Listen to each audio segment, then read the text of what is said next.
They called it the Millbrook Inn, a quiet resting place tucked deep in the woods of Kentucky. To travelers, it was peaceful. To the townsfolk, it was charming. But behind its wooden walls and smiling welcome sign, darkness lived. The Millbrook Inn was run by two sisters, Evelyn and Margaret Cunningham. They were kind, devoted, and deeply connected to their faith. Locals said they offered not just rooms, but warmth, care, and love to every guest who crossed their path. But love can sometimes take a darker turn. It began in the early 1900s. A series of travelers came to stay at the inn, drifters, newlyweds, even war veterans looking for rest. Some stayed for a night, some stayed forever. When guests began disappearing, no one suspected the Cunningham sisters.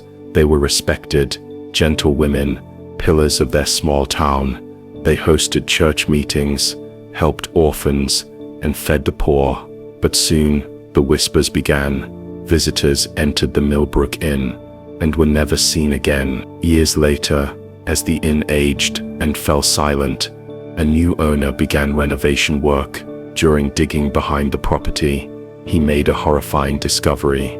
43 unmarked graves, 43 lost souls, buried beneath the soil of Millbrook Inn. Authorities were stunned. Who were these people, and what had really happened inside that house of hospitality? Some claimed the sisters went mad, that loneliness twisted their minds. Others said they believed they were saving souls, offering mercy to the broken travelers who came to their door. Whatever their motive, the truth was buried with them. When investigators finally opened the basement of the old inn, they found journals, fragments of Evelyn's writing. One page read, "They came here with pain in their hearts. We only wanted to give them peace." Another note simply said, "The Lord forgives, even if the world won't understand." No one knows exactly how the deaths occurred. Some say poison, some whisper of drowning in the nearby creek, but all that remains certain is that 43 souls found their final rest under the soil of Millbrook. The sisters were never tried. They disappeared before the authorities arrived, leaving only a final message scrawled across the walls of their room. "We did what love demanded." To this day, locals claim that on quiet nights, the inn still breathes with their presence.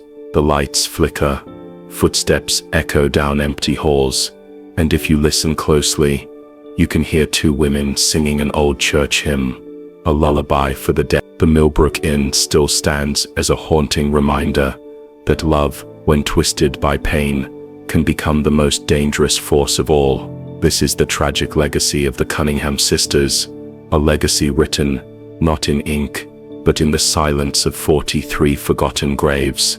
Every smile hides a story. Sometimes it's a story of joy, of peace, of gratitude, but more often, it's a mask, a delicate curtain drawn to hide the pain that lives underneath. The world sees the smile, but not the storm behind it. And in the case of the Cunningham sisters, that smile hid a darkness no one could ever imagine. People in the small town of Millbrook adored Evelyn and Margaret Cunningham. They were seen as pure souls, gentle, God-fearing women who always greeted everyone with kindness. When you walked past the Millbrook Inn, you could see them standing on the porch, smiling softly as guests arrived. Their voices were calm, their manners graceful. You would never suspect that behind those warm smiles lay a story soaked in grief, loss, and guilt. The sisters' lives had not been easy. They had grown up in that same inn, watching their parents struggle to keep it alive through wars, poverty, and illness. When their mother died, Evelyn, the older sister, promised to take care of everyone who came to their door. "No soul should ever feel alone," she would say, and Margaret believed her with all her heart. They thought they were doing God's work, offering love and compassion to those the world had forgotten. But as time passed, the line between compassion and control began to blur. The sisters' smiles grew softer, but their eyes became colder.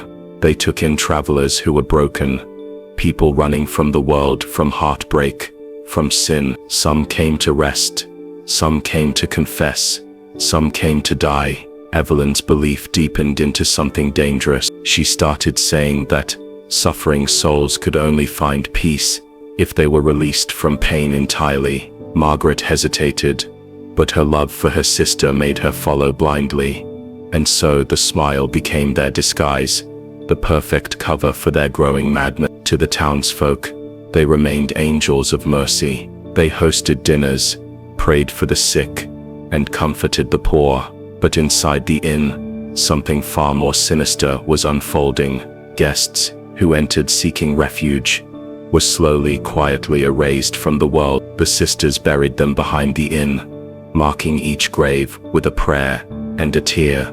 Convinced they were saving souls, their smiles fooled everyone, even the sheriff, even the preacher, even the neighbors who shared bread with them every Sunday. Because that's the thing about smiles, they can lie more convincingly than words ever could. Behind their smiles were nightmares, sleepless nights, and the heavy weight of guilt pressing down on their heart. They smiled not because they were happy, but because they had to keep the illusion alive. Years later, when the 43 graves were discovered, the townspeople couldn't believe it. They refused to accept that the same women who prayed for their children had done such things. They clung to the memory of those smiles, gentle, soft, sincere, as if the truth would vanish if they refused to see it. But smiles can't erase truth. They only delay its arrival. The tragedy of the Cunningham sisters reminds us of a haunting truth. We never really know what people are hiding behind their smiles. Some smile to comfort others, some to disguise fear, and some to conceal sins they can't forgive themselves for. Every smile hides a story, sometimes beautiful, sometimes broken.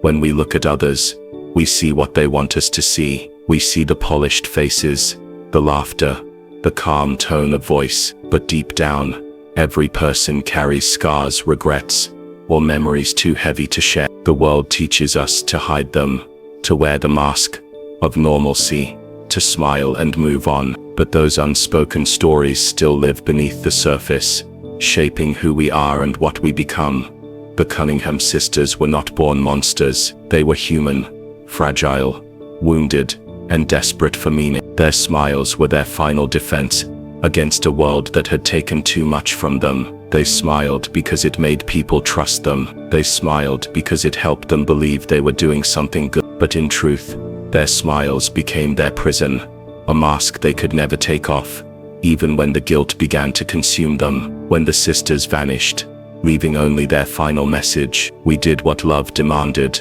the people of Millbrook were left in shock. Some said the sisters ran away to escape justice. Others believed they couldn't live with their guilt and ended their own lives in the nearby wood. But a few old-timers claimed that on certain nights, you could still see them standing by the inn's porch, smiling in the moonlight.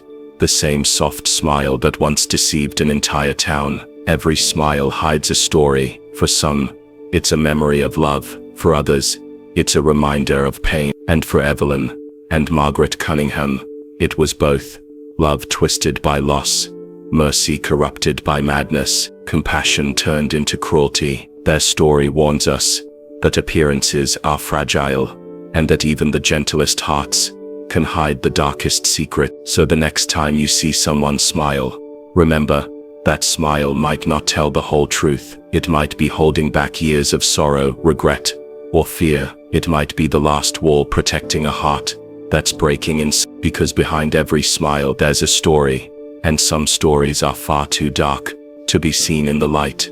Love can be deadly. It begins softly, like a whisper in the heart, a gentle pull toward warmth and belong. It fills empty spaces, gives purpose to the lost, and paints the world in brighter shades. But when love turns into obsession, when it becomes a need rather than a choice, it stops being pure. It becomes something darker, something that consumes instead of heals, traps instead of free. And in the story of the Cunningham sisters, love became the most dangerous force of all. Evelyn Cunningham believed love could save anyone. Her heart was tender, too tender, for a world filled with pain. When travelers came to the Millbrook Inn, lonely, broken, carrying their own secrets, she welcomed them with open arms. Her younger sister, Margaret, followed her lead, trusting her completely. Together, they turned the inn into a sanctuary for lost souls. To outsiders, it was a place of comfort, a home for those with nowhere else to go.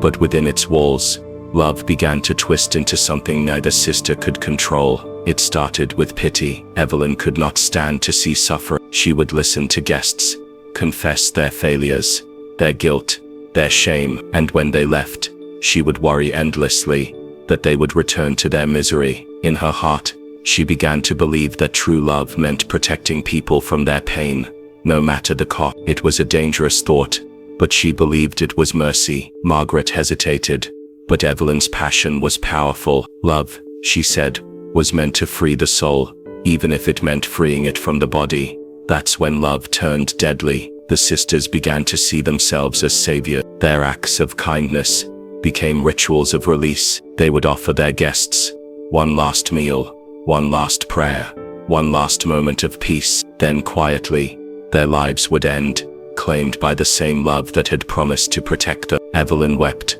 after each one, whispering prayers over their bodies, convinced she had delivered them from pain. Margaret trembled, torn between horror and devotion, but her love for her sister was stronger than her fear. She couldn't stop her. And so, 43 souls found their final rest beneath the soil of Millbrook Inn. Each grave was marked, not with anger, but with care. Flowers were planted, candles were lit. The sisters prayed over every one of them, never seeing themselves as murderers, but as angels of mercy. Love had blinded them completely. It had become their poison. The tragedy of the Cunningham sisters is not just a story of death. It's a warning about how easily love can turn dangerous when it loses its balance. Love, without limits, can destroy as quickly as it can heal. It can make you justify the unforgivable, believe the unbelievable, and cross lines you swore you'd never approach. Evelyn's love began with compassion, but it grew into control. She wanted to save everyone, but in the process,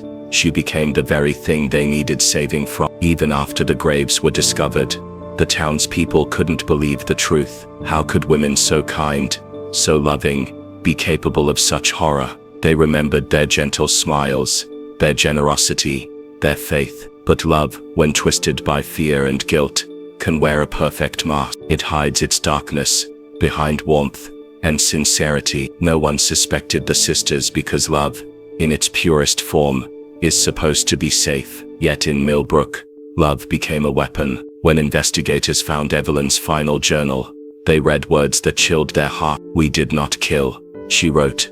"We delivered. We loved too much to let them suffer." It was the confession of a woman who believed that love and death were the same thing, that to save someone from pain, she had to end their life. That's the danger of love. When it becomes blind, it no longer sees the difference between saving and destroying. To this day, the story of the Cunningham sisters reminds people that even the purest emotions can turn dark when they are taken too far. Love, when mixed with loneliness, grief, or desperation, becomes something unrecognizable. It stops being gentle and becomes possessive. It stops being selfless and becomes consuming. It stops being life-giving and becomes deadly. The Millbrook Inn still stands as a monument to that truth. The walls that once echoed with laughter now whisper of sorrow. The rooms that once brought comfort now feel cold. And if you walk near the garden where the graves were found, some say you can still feel the weight of that love lingering in the air. A love that believed it was saving souls, but ended up haunting them forever. Love can be deadly because it makes us blind to our own darkness. It convinces us that our intentions justify our actions, that our hearts can never lead us wrong. But love without wisdom is a fire that burns everything it touches. It consumes the giver, the receiver, and everything in between. That's the legacy of the Cunningham sisters, two women who loved so deeply they lost themselves entirely. Their story isn't just about tragedy. It's about the fine line between devotion and destruction. It's about how the most beautiful emotion in the world can, in the wrong hands, become the most dangerous. Love has the power to heal the broken and to destroy the innocent. It can lift you to heaven or drag you into madness, and in the end, it reminds us all of one haunting truth. Sometimes, the things that feel most like love can be the very things that lead us to ruin. 43 silent witnesses. Beneath the soft soil behind Millbrook Inn, 43 graves rest side by side, untouched by time, unmarked by names, yet heavy with stories that no one lived to tell. The wind that sweeps across the empty garden seems to carry whispers, soft, sorrowful, almost pleading. Each grave is a voice without sound, a memory without face, a truth buried deep beneath layers of earth and silence.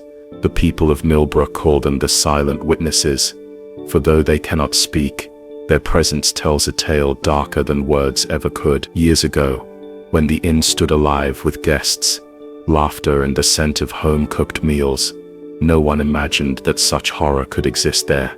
The Cunningham sisters, Evelyn and Margaret, were seen as saints of the town. They opened their doors to wanderers, to those who had lost everything, and offered them warmth, food and comfort. Their kindness was legendary, their smiles angelic. The people trusted them completely, but behind those smiles lay secrets. Secrets that the 43 beneath the garden now carry in eternal silence. It began with mercy, or what they believed was mercy. Evelyn, the elder sister, had convinced herself that some souls were too broken to be healed, too wounded to keep living in pain. Her heart ached for them, but her compassion became twisted by grief and guilt. She began to think that releasing people from their suffering was a holy act. Margaret, the younger one, followed her lead, torn between fear and loyalty. Together, they transformed their love for others into a quiet, deadly ritual. The guests who came to Millbrook Inn were often alone, strangers without families, travelers with haunted eyes, people searching for peace. They would spend nights under the sisters' care, feeling the warmth of their prayers, the gentleness of their voices, and when morning came, they were gone. The sisters said they had left early, continuing their journeys, but no one ever saw them again. Only the earth behind the inn knew where they had truly gone.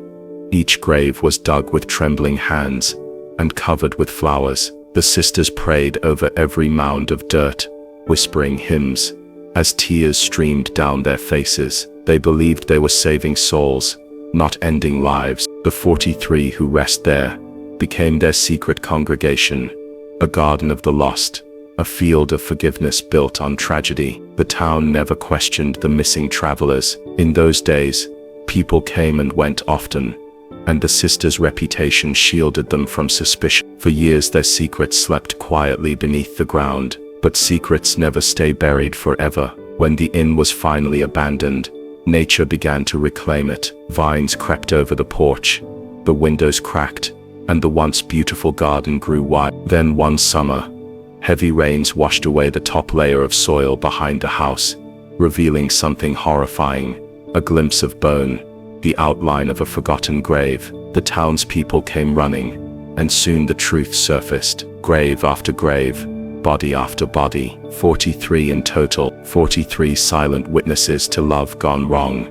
No one could comprehend how such gentle women could do such a thing. The townspeople wept, prayed, and cursed in disbelief. Some said the sisters were possessed, others claimed they were simply insane, but there were a few who refused to hate them. They said the sisters were victims too, victims of their own compassion, of a world that broke their hearts one too many times. Perhaps, they said, the sisters didn't kill out of cruelty, but out of mercy twisted by madness. The line between savior and sinner had blurred beyond recognition. Even today, the air around Millbrook Inn feels heavy, as if those 43 souls still linger. Some say that at night you can hear soft footsteps near the garden, or the faint murmur of voices reciting prayer. Others claim to have seen two figures, women in old-fashioned dresses, standing by the graves, heads bowed in sorrow. Whether ghosts or memories, no one can say for sure, but everyone agrees that the inn is alive in its own way, breathing through the silence of its forgotten guest. The 43 silent witnesses remain, as proof of the sisters' love, guilt and delusion. They are the testimony that will never be spoken aloud, but forever felt by anyone who dares to stand there. They remind us that evil does not always wear a cruel face. Sometimes it comes dressed in kindness, smiles sweetly, and offers comfort before pulling you into its darkness. The sisters never saw themselves as murderers.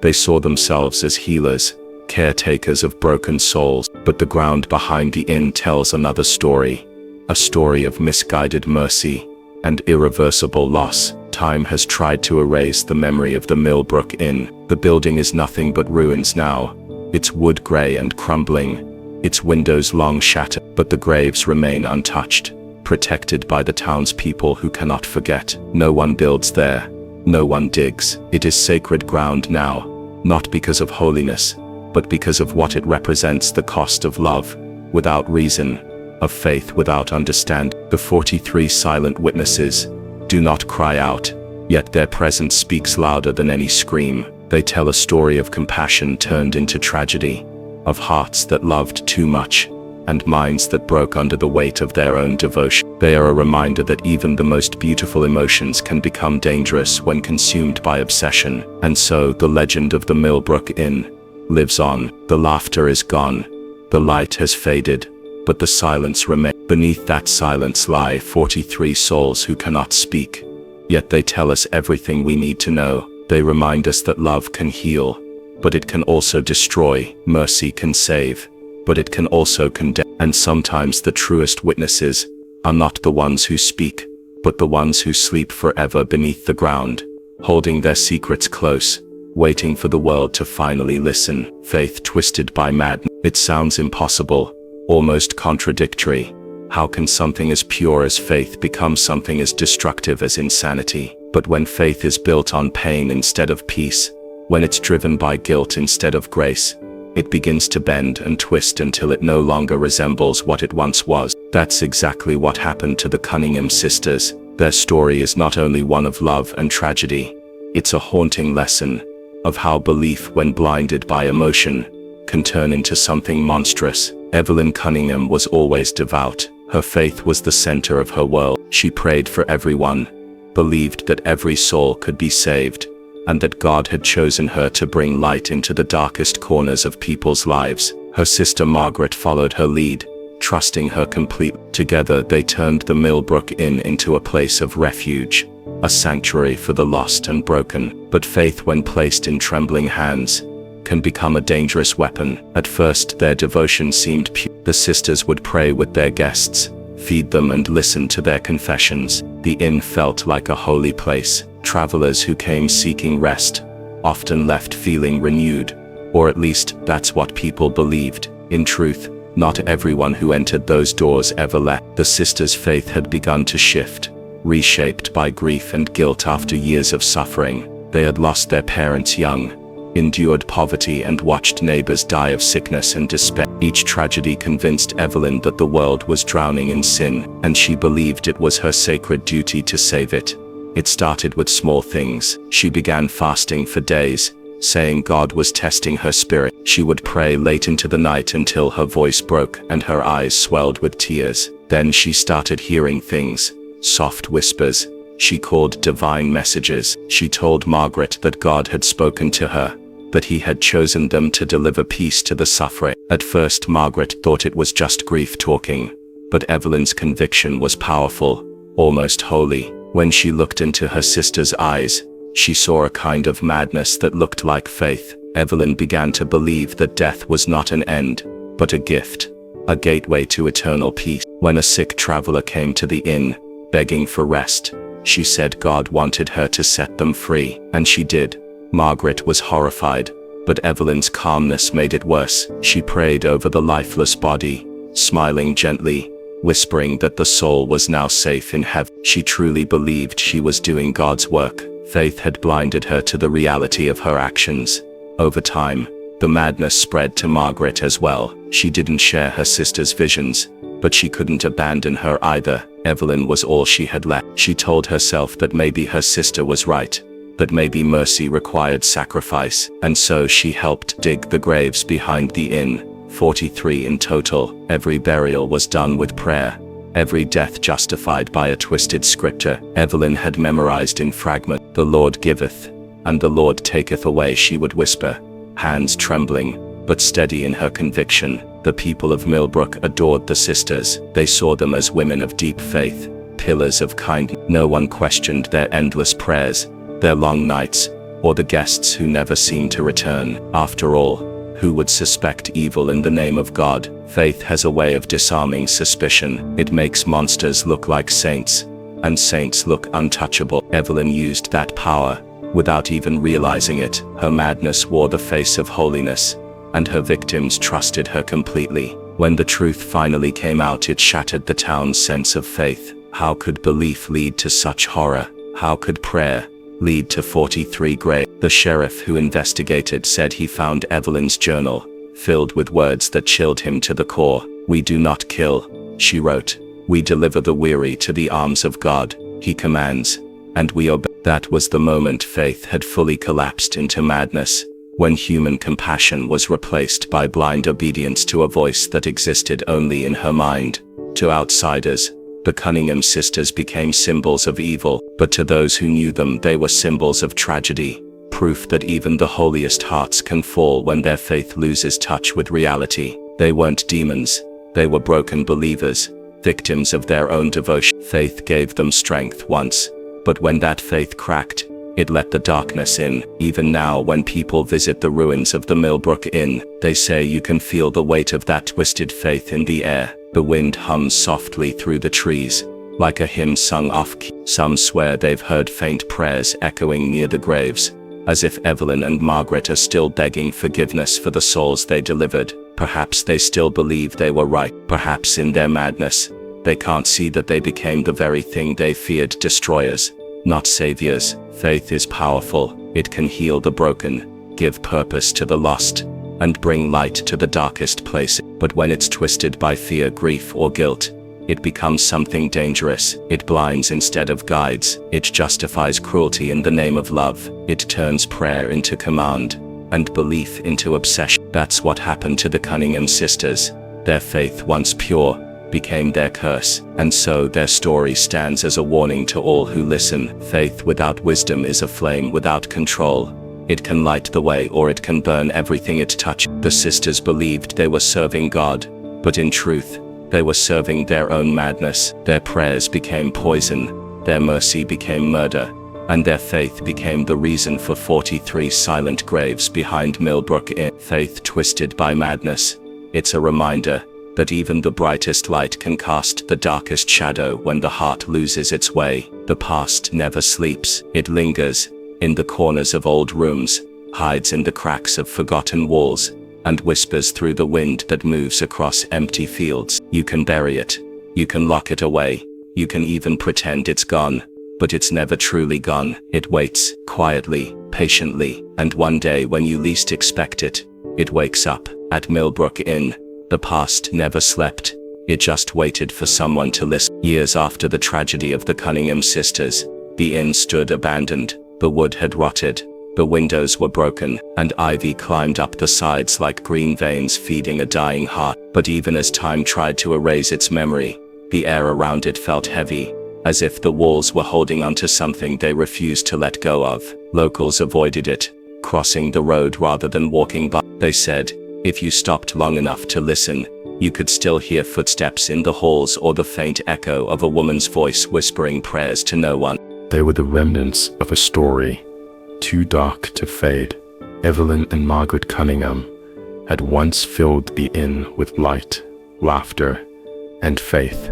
Their kindness drew people in, travelers, drifters, and lost souls searching for warmth. But that warmth turned cold, and that light became a haunting glow that refused to die out. The 43 graves behind the inn were covered by grass now, but their silence still spoke, louder than words, because the past doesn't need to shout. It just waits to be remembered. The townspeople tried to move on. They built new houses, opened new shops, and tried to wash the name Millbrook clean again, but no one could erase what had happened. Every child grew up hearing the stories, Parents warned them not to go near the inn after dark, not to listen to the voices that might call from the trees. It became more than a legend. It became a wound the town carried quietly. Year after year, the people changed, but the place didn't. The land remembered everything. They say that time heals, but time only buries. The past is like the roots of an old tree. It grows deep, spreading under the surface, unseen but always there. You can chop down the trunk, clear the branches, build something new, but the roots remain. That's what the Cunningham sisters left behind. Not just graves, but roots, threads of guilt, love and sorrow, tangled so tightly into the earth that even decades later, no one could escape them.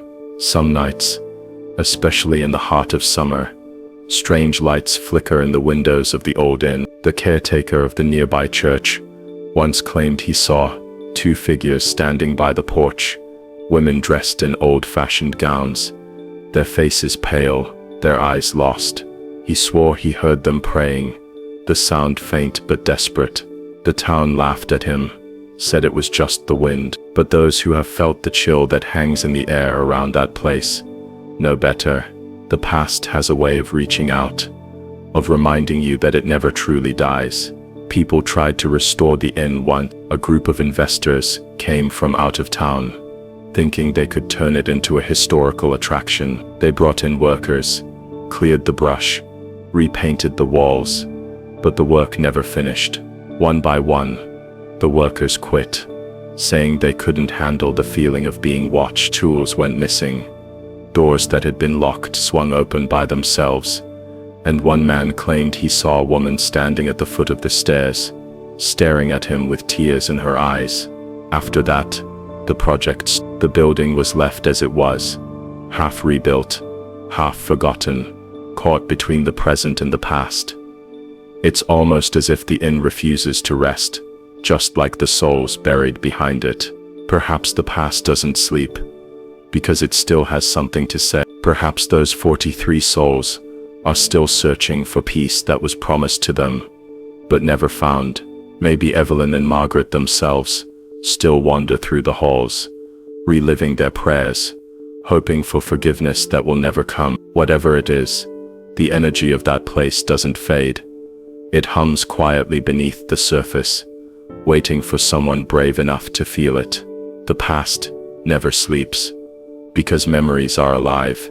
They live in places, in people, in the air itself. Every word spoken, every action taken, leaves a trace, a ripple that moves through time. You can't erase it. You can only learn to live with it.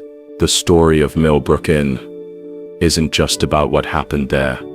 It's about what still happened. Every gust of wind that passes through the empty halls carries the voices of those who once believed they were saving lives. Every raindrop that falls on the graves feeds the roots of a history that refuses to die. The people of Millbrook learn to live with their ghosts. Some deny them, others fear them, and a few, quietly, leave flowers near the edge of the garden. Flowers for those 43 silent witnesses. Flowers for the sisters who lost themselves in their own faith. Maybe that's what keeps the past awake. Unfinished forgiveness. The dead do not rest when the living have yet to make peace with their memory. The past never sleeps. It watches, it listens, and sometimes it reminds us that we are never as far from it as we think. You can build new walls, start new lives, tell yourself that what happened is gone. But the ground remembers, the air remembers, the heart remembers. At Millbrook Inn, the past breathes through every inch of silence, whispering softly to anyone who dares to come close. We are still here, a legacy written in sorrow. That is what remains of the Millbrook Inn, and of the two women who once believed they were doing God's work within its walls. The story of the Cunningham sisters is not one of glory or honor. It is one of heartbreak, guilt, and loss that stretches across generations. Their names are remembered, but not with pride. Their home stands, but not with warmth. What they left behind is not a monument of faith or love, but a reminder of how tragedy can etch itself into history like ink that never fades. Evelyn and Margaret Cunningham never set out to create a legacy of sorrow. They wanted to heal the broken, comfort the lonely, and show kindness to those who had been forgotten by the world. Their parents had built the Millbrook Inn as a refuge, a small, peaceful haven in a quiet Kentucky town. When their parents passed, the sisters took over, vowing to continue their work in God's name. For a time, they were known for their generosity. No one in need was ever turned away. Travelers were fed, clothed, and blessed before continuing their journey. But the world outside was cruel, and over the years, something in Evelyn began to change. She watched too many people come and go with sorrow in their eyes. She prayed for them, helped them, yet they always returned to pain. Somewhere in her heart, she began to believe that kindness wasn't enough. Her faith turned inward, consuming her thoughts, until she convinced herself that true mercy meant freedom from suffering, from grief, from life itself. Margaret saw the change in her sister, but she couldn't bring herself to stop it. Evelyn was her anchor, her leader, her only family. And when Evelyn said that God spoke to her, Margaret believed. The legacy of sorrow began quietly. A sick traveler came one winter night, shaking from fever and delirium. Evelyn prayed over him for hours. When dawn came, he was gone, but Evelyn said his soul had found peace. She smiled as she said it, with tears in her eyes, and Margaret didn't know whether to feel comforted or afraid. From that moment on, the inn became a place where broken souls found not healing, but relief. One by one, guests disappeared, 43 in total, each one laid to rest behind the inn with prayers whispered over their graves. The sisters truly believed they were saving them. To the townspeople, the Cunningham sisters remained safe. No one questioned their actions, their late-night prayers, or the growing quiet that surrounded the inn. Faith can be a powerful disguise. It can make the unthinkable seem divine, but faith twisted by sorrow becomes something dangerous. And by the time the truth began to surface, it was far too late. When the graves were discovered years later, the town was shaken to its core. People came from miles away to see the horror for themselves. Rows of small unmarked graves behind the once beloved inn. The sisters were gone, vanished without a trace. Some said they fled in shame. Others believed they couldn't live with their guilt, and had joined the souls they saved. What they left behind was not just the weight of their deeds, but the shadow of their belief. A legacy that still lingers in the soil of Millbrook. Even now, their story is told in hushed voice. The inn stands as a skeleton of what it once was, and locals claim that on quiet nights, you can still hear the faint sound of two women praying, their voices breaking as they ask for forgiveness. The air around the graves feels cold, heavy, like the earth itself remembers their sorrow. It's as if the land refuses to let go of what happened there, holding on to it so that the world will never forget. A legacy written in sorrow is not just a story about the past. It's a warning to the living. It shows how good intentions can lead to destruction, how love without understanding can become dangerous, and how faith without balance can destroy the very souls it seeks to save. Evelyn and Margaret believed they were building a legacy of compassion, but what they built was a monument to the pain of human frailty. Their names are now etched in history, but not in celebration. They are remembered as symbols of what happens when mercy becomes obsession. Their legacy is carried not in statues or scripture, but in the whispers of the wind that passes through the decaying walls of their inn. Each creak of wood, each sigh of the old structure, seems to tell their story.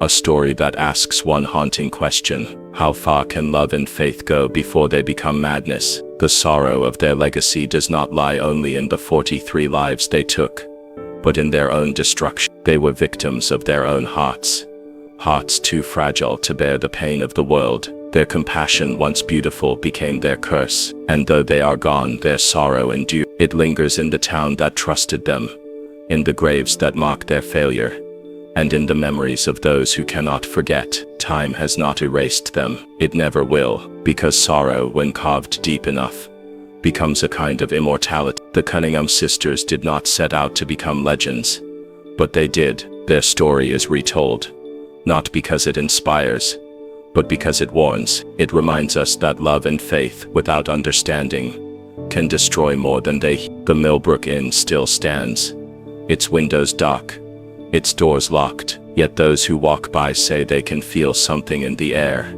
An ache, a presence, a quiet mourning. It is the echo of a legacy written not in stone, but in sorrow, a legacy that asks to be remembered, not forgiven, a legacy that whispers to all who listen. Mercy without wisdom is a tragedy, and even the kindest hearts can leave behind the heaviest ghost.